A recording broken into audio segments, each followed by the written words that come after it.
Good afternoon. My name is Rhian Smith. I am the Director of Nursing and Healthcare here at Recruitment, and I am joined with Donna Williams, our Head of Business Operations here at Recruitment. In light of Baby Loss Awareness Week, we thought it was really prevalent to have a conversation about our own experiences. We also recognise that this conversation could be quite triggering for some women and men who are perhaps going through something relating to the topic that we're going to discuss at the moment, or even if you are a few years down the line and it's still raw, because I don't think it actually ever goes away. I'm speaking from experience there. So if you do not feel ready to have part of this conversation and listen to this conversation, then we would advise at this point that you perhaps turn off until you are ready. Both Donna and myself have first-hand experience of dealing with baby loss and the emotional and physical turmoil that you are sent into. And Donna is kindly going to share her story first and just give a bit of insight into her own experience, because we do recognise that you can lean on the experience of others to find some kind of comfort. So if I could pass you across now to Donna. Thank you, Don. Thank you. So my experience of baby loss is quite varied. So I had, just to give a kind of overview, I had 3 miscarriages. The first miscarriage, I didn't know I was pregnant. I thought I was having a period, and then it turns out, no, you're pregnant. Second miscarriage, I found out at 7 weeks that we'd miscarried after an early scan. We were devastated, as you can imagine, as a family, but at this point in time, I was 31. I'd seen other people go through it. I had an awareness that people don't just get pregnant straight away. Like they tell you at school, if you're going to have sex once, you're going to get pregnant. It's just not like that in the real world. So baby loss 1 and 2 were fairly standard, quite uneventful. But I think for me, within that period of baby loss 1 and 2, I experienced something I'd never experienced before, and that was emotional gaslighting. People making you feel silly, or making your feelings feel, or making you feel like you shouldn't be as upset. Yeah. And it's almost like, well, you know, you're over it now. It's fine. And also it happens to so many people, so it's fine. Of course, you don't, it's fine. And you hear all these stories. Oh, I know someone who had 10 miscarriages and they were fine. It's like, that's not what I want to hear at this moment. And people come from a good place, and people come from, you know, a place of trying to help, but it doesn't help. It actually makes the situation worse, because it doesn't validate how you feel. Yeah. Okay. So, you know, this is a baby that you've wanted, that you've planned for, that in your head, as soon as you see that pregnancy test is positive, you make a future for. And then someone is saying to you, oh, well, it was under 12 weeks anyway. Oh, it's fine, just try again. Loads of people have it. It's that emotional gaslighting that people don't realise that they do and have no ill intent for, but that really impacted me, because I felt like my feelings weren't valid, and that am I overreacting?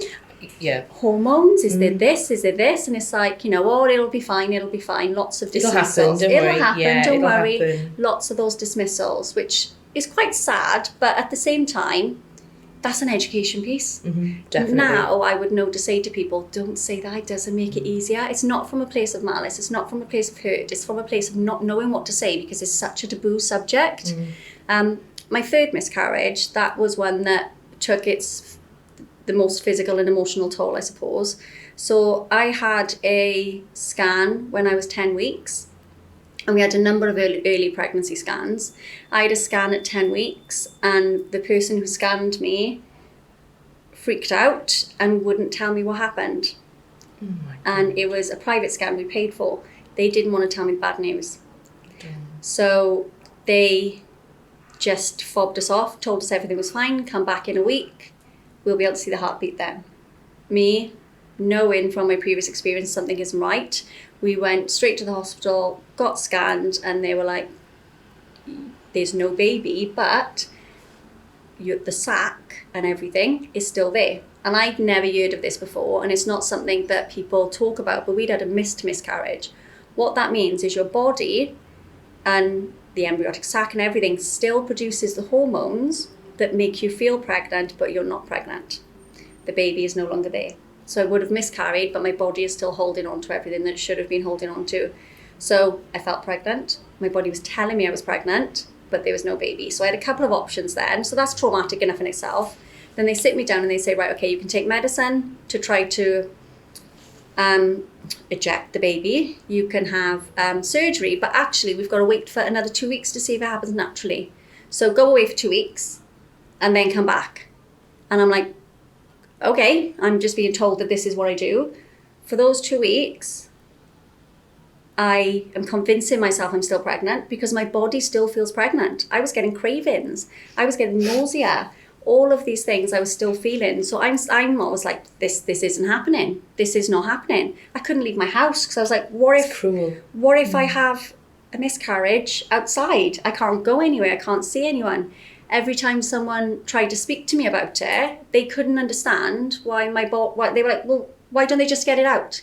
And I had 3 people say to me, why don't they just get it out? And I'm like, this is my baby. In my mind, this is still my baby. So that 2 weeks was incredibly tough. So then we went into hospital after that 2-week period and decided to take the medication, the tablet, which basically is the same medicine that they give people who have abortions. And it's done and administered in the clinic where people have abortions. Obviously, everyone has their own opinion on abortions and pro-choice. My issue with that is the fact that I am there sat next to someone choosing to do what I am having to do. That psychologically It's so damaging. It's so damaging. It's so traumatic. So I took the medicine, got sent home, and they were like, it'll kick in, things will happen naturally. Things didn't happen naturally. And I ended up, it's not a nice way to say it, I ended up having a blood clot and I had to go in for an emergency D&C, which is where they physically operate and take everything out. But because it was emergency and I'd lost so much blood, I couldn't be anaesthetised. Oh, Jesus. I know, it was horrific. I couldn't be anaesthetised. So there, I am bleeding profusely. My husband is just a mess and he's more worried about me. He's not worried about himself in this situation. He's just worried about me. There's all this blood. I'm not knowing what's going on. Then we had the emergency D&C. The baby is out, essentially. And then it's just recovery. But with that recovery is, here's some painkillers, here's some massive sanitary pads, which seriously, they're ridiculous. You're sitting on me about a foot taller. Here's some massive sanitary pads, here's some painkillers, off you pop, and that is it. That's the end of it. So I've then gone through a month at this point in time of not being able to go to work, not being able to move. I bled for weeks after. I physically, like my body felt like it was drained. My mind just felt like numb. I was really, really numb, like really vacuous. That's the only way I can describe it. And I'm thinking I've got to go back to work because I only get, paid a month. I only get this, I only get this. So you're just told to get on with life and told that, that's it. That's what happens. You just get on with life now. Keep trying. Keep going for it. Keep this. Keep It'll happen. It'll happen. And it's just very much a case of how much do I put my body through? How much do I put my mind through before I crack? And then you start worrying about your other half. Because this whole time, everything's going on about you. No one cares about your other half. No one cared about my husband because it's all about me in that instance. And then I noticed my husband going into himself and my husband not wanting to consider trying again because he can't see me go through that because I'm thinking about babies. He's thinking about me. And he's like, I don't want to go through this again. I don't want to see you like that again. And then we have conflicts. I'm like, I want to try again. And he's like, I'm not ready for it. Like, you need to give me time. So it's all of these things where there's no support whatsoever. And that's where I found the Miscarriage Association. I wish I found it sooner, to be honest, but I was Googling support and I came across the Miscarriage Association and the amount of resources they have on there is unbelievable. But they have a Q&A and like an FAQ or something like that, they call it.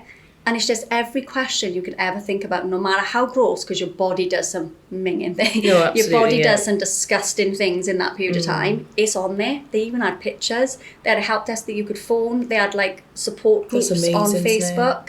And I found those really, really helpful because it was those that I was like, what do I do now? What do I do next? When do I start? Should I start? Who do you speak to? Exactly. And then you've got all of your friends kind of get it. No, we all got married at the same time. We all started having babies at the same time. And you start looking at other pregnant women, not so much my friends, but you start looking at other pregnant women and like, why do you deserve to have a baby and I don't? It makes you resentful. It's all of these things. And I think the one thing I didn't consider at the time is grief. You are grieving for something you never had. And when people say things like, you know, because I have children, I've got 2 children. We decided to keep trying. It worked for us, amazing. But people say to me now still, oh yeah, but it's fine, you've got 2 kids. And I'm like, but it's not the kids that I have. It's the what I never had. That's what you still grieve for. And it's just, yeah, it's taboo. People don't know what to say, so they say something, and that ends up being the wrong thing. And it's never something you quite get over, but you have no support with it. So there are resources like the Miscarriage Association, like Tommy's, and even like Baby Loss Awareness Week now, this week. It's just, they do a candle at the end of every week. It's at 7 p.m. It's light a candle for baby loss. And the amount of people you will see on your Facebook profile and on your Instagram page that you never would have thought of being, you know, going through these things. You see how many, like it's 1 in 5 pregnancies end in miscarriage at the moment. And I'd probably argue it's more. Yeah, and I think 6 out of those 10 apparently are recurrent miscarriages. So it's not something people go through once. And it's just horrific, the lack of knowledge and support and aftercare that there is around that. But this is where I think sharing stories and allowing people to be like, you know, your feelings are valid. Yeah, absolutely. What is it? 9 years since my last one. It was actually 9 years last week that my 3rd one happened. So 9 years since my last one. And literally, still to this day, it's emotional. It triggers, doesn't it? It does. It triggers. Yeah. And talking to people about it is triggering. But sharing your story, and almost 9 years down the line, my feelings are valid. They were valid at the time, and they're valid now. Absolutely. Because I lost a future that I never had, and I grieve for the person that should have been. And I think that is the saddest thing about it. Do you know what? That's even stirring emotion in my. I can feel myself. You know, because that's a lovely way to put it on. It is. Yeah. But I think, you know, there's something that people talk about after pregnancy where, you know, if you're successful in having children after pregnancy, they say that those babies are rainbow babies. And I love this phrase because you know, you have this horrible storm, these awful things happen, but at the end you get this beautiful rainbow. And I think that's lovely. Yeah, that is. I mean, there's so much detail as well, Donna, for you to share. And I think that I'm upset now because, again, I can sit here and relate to some of that. And I'll share mine shortly. But I think for me, just I can relate to how you're feeling. You know, I think it's that, it's shit, for want of a better word. I think, you know, it's just such a difficult time for anyone going through it. And you almost seek solace in people. I remember when we first met. Yeah.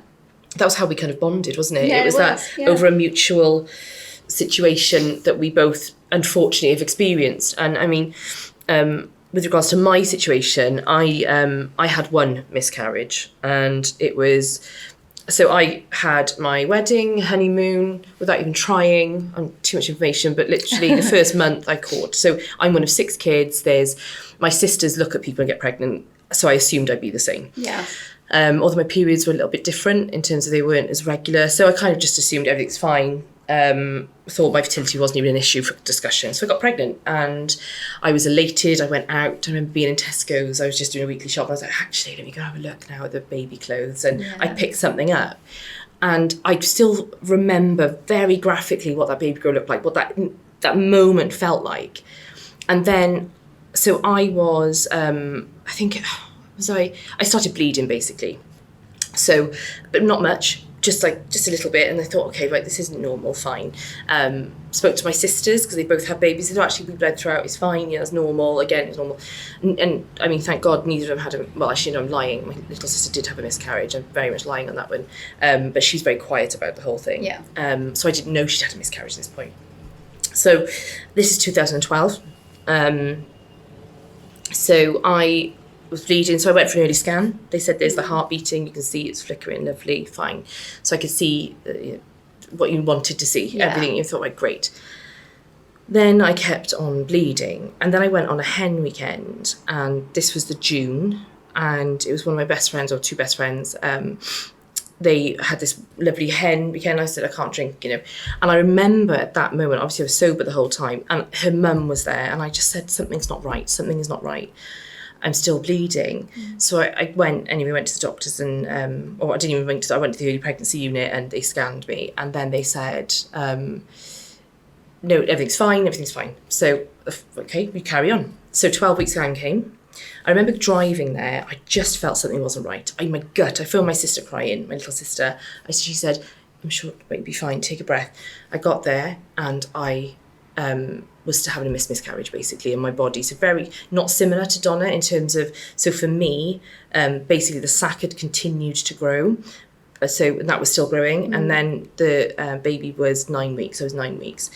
And the heart stopped beating. I felt like somebody had put a knife in my chest. That's the only way I can, you just, breath leaves your body because they're the words you do not want to hear and you don't expect to hear. I think that's the thing.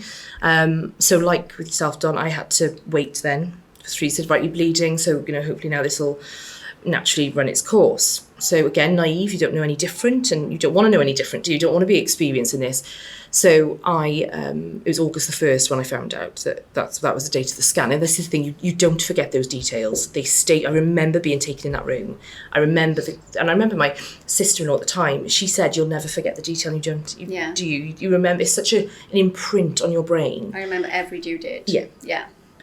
I'm the same, I would have now a 12-year-old, soon to be 12-year-old, and I remember February the 4th, it was my nan's birthday. You just remember all of these details. So I then went for I think it was 3 weeks they let me go. Went for a scan and I said I've bled throughout. And they said, right, well, nothing has changed. You've still got the same level of blood. You've still got the same level of everything. Nothing has come away. So we'll have to, we advise the medical management. Again, naive, said, okay, no problem. It is what it is. I've got to deal with this. And throughout this, I worked. But I was working with Paul, actually, who is one of the co-founders of Hoop. And for a man who hadn't experienced this, I can't have asked for better. He just said, do what you need to do, really. He didn't know how to navigate this either. And he let me, I kind of came back into work. I was bleeding. It was just horrendous. And I remember he was amazing, utterly amazing. And I will give credit where it's due. I give him a hard time most of the time, but credit where it's due. That man was so spot on with the way he dealt with me. And it wasn't a management, it was a friend. But that's another story. So anyway, I went for the medical management. They said, okay, they put me in a side room and said they're going to put the pessary in. But they said, we'll do it at midday. So they sent my now ex-husband home. And so I was on my own, laying there. And then they came in, actually, we're going to do it now. I said, well, my husband's gone. Yeah. So it's just me. Put it in. And I felt this this overwhelming sense of urgency to wee. I felt I was going to wee myself. So I called the buzzer, no one came. So anyway, I got up and I bled, pouring blood to the toilet. I had to walk across, they hadn't given me a commode or anything, and I had to walk across, and I just left a trail. So I phoned my sister, panicking, phoned my husband to come in. So my sister actually had to bring loo roll in, because I didn't have enough loo roll. I filled 3 bedpans of blood. And then the nurse said, yeah, everything's passed. And bear in mind, I'm on the ward. Luckily, they put me in a side room for that. But the ward was with women who were maybe have gastro issues while being pregnant. So you just see all these other pregnant women and you're just so jealous. It doesn't matter if you know them, if they're friends. I mean, it's just painful. So anyway, they then said, yeah, everything's gone fine. I then, a few weeks later, I carried on bleeding. They said, that's normal, that's going to happen. I went to Aldi's, I was shopping, and then had a full trolley and I started to hemorrhage. So I had to go to A&E. So the woman in Aldi's is fantastic. I took her flowers as well. But I had jeans on and I bled. I covered the floor. I covered my jeans. So she took me into the staff toilet and bless her, she bought me all the kind of sanitary products you could imagine. But they weren't going to cut it. So I ended up getting fast-tracked to A&E. And I went there and I explained the situation. And I said, I'm going to be anemic, if anything. My iron count has got to be through my boots, But again, also all going through me, I just wanted it over. I just wanted this whole process bloody over. So they took me then for an emergency D&C. So I did go under, but you have to sign this form to say that you're happy to have your baby's ashes, basically, because the baby's going to be cremated.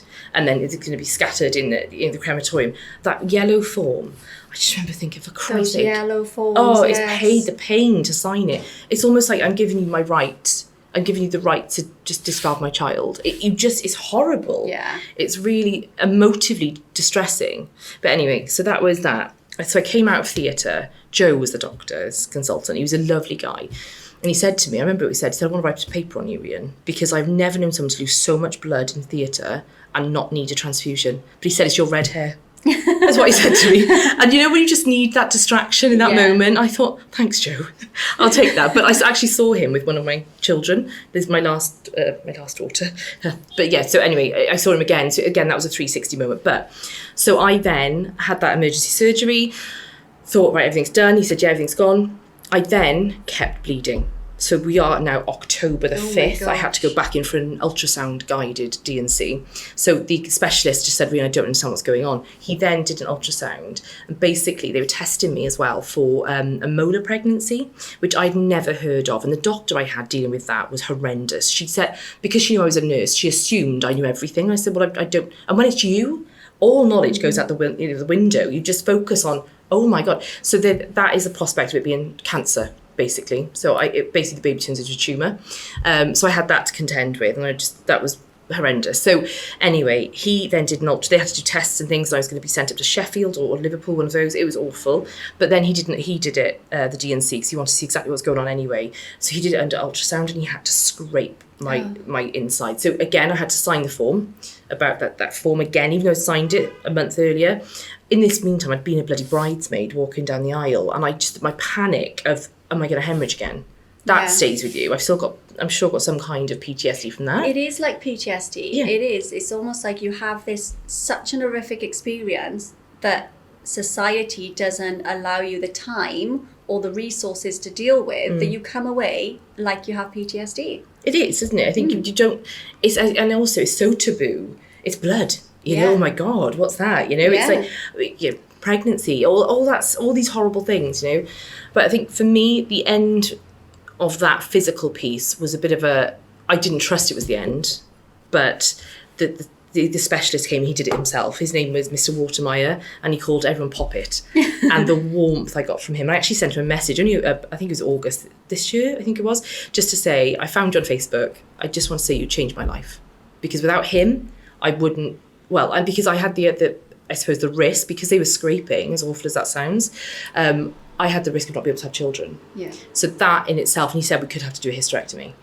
All of those things, at the age of 25, and you're thinking, am I going to have children? And that, again, is a separate podcast episode, isn't it? But I'm very, very lucky to have my 3 children. And I'm so grateful.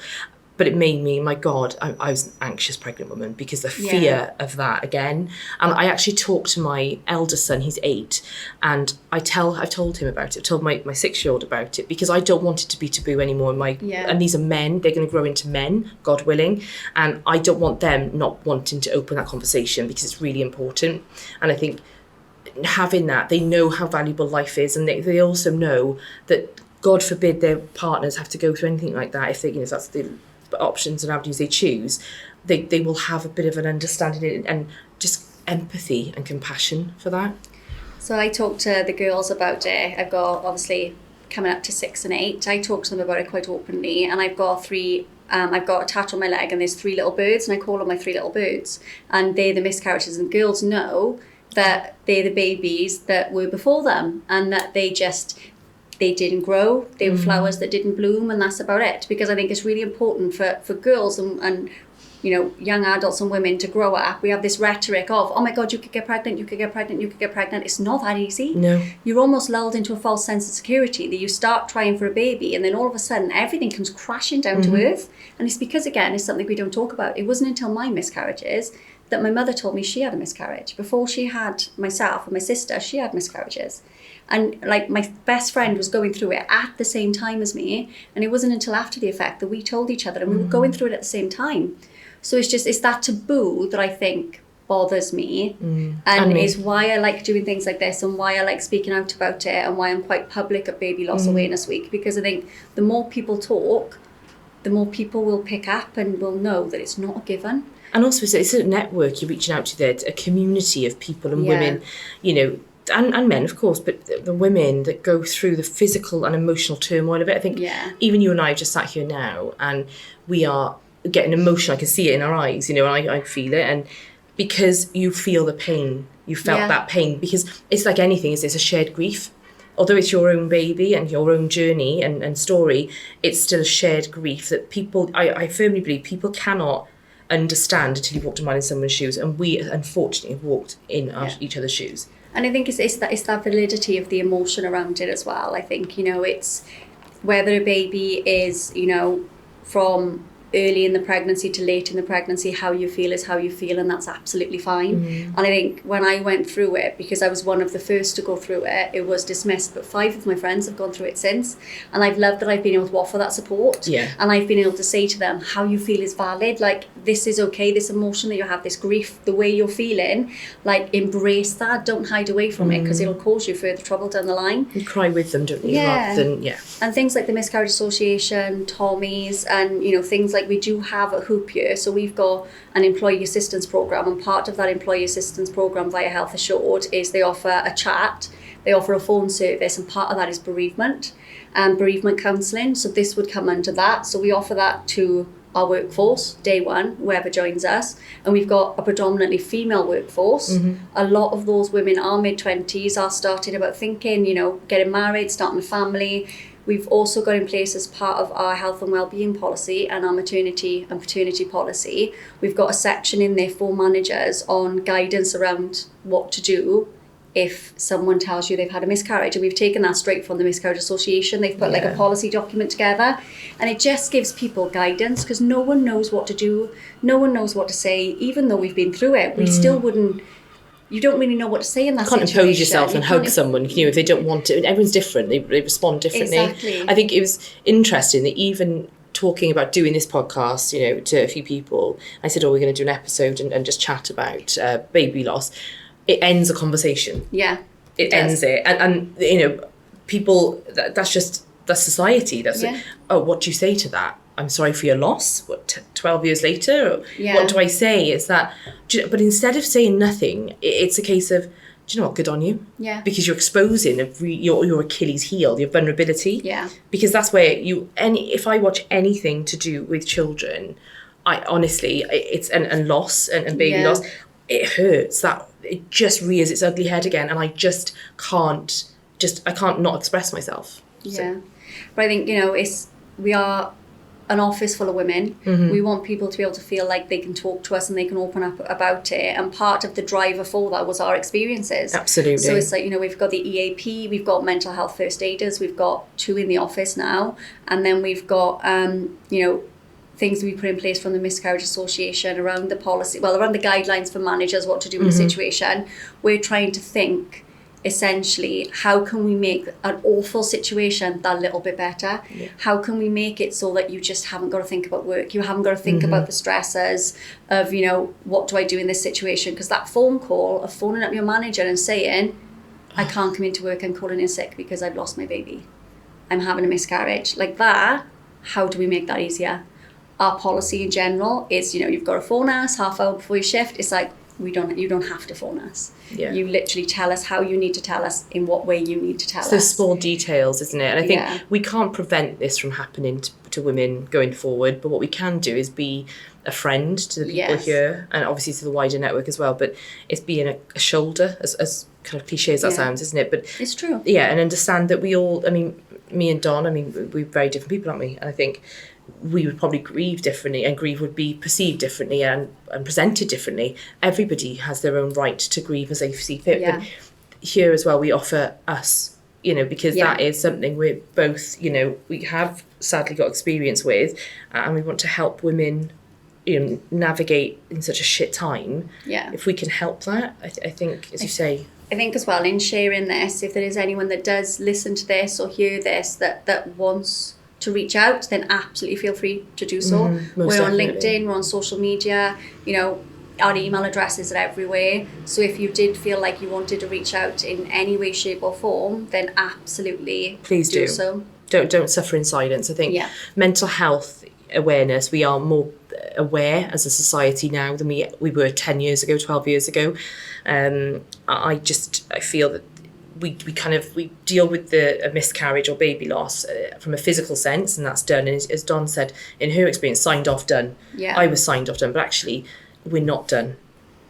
So thank you very much for listening. I hope this didn't trigger a lot of you, or if any of you. Sorry if it did. Sorry if we've gone into too much detail, but these are our stories. And you know, these are our babies as well. And I think it's remembering that. And if anyone needs to reach out, as Donna said already, please do. Please don't suffer in silence. Thank you so much for your time. Thank you.